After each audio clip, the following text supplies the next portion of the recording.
दीनचरण डोळ्यान पाहिन रूप तुझे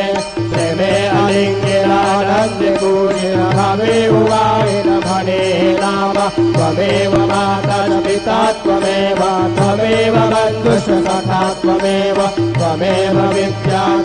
त्वमेव त्वमेव सर्वं त्वमेव देव कायेन वाचा मनसेन्द्रियैर्वा बुद्ध्यात्मना वा प्रकृतिस्वभावा करोमि यद्यत् सकलं परस्मै नारायणायति समर्पयामि अच्युतं केशवं रामनारायणं कृष्णदामोदरं वासुदेवं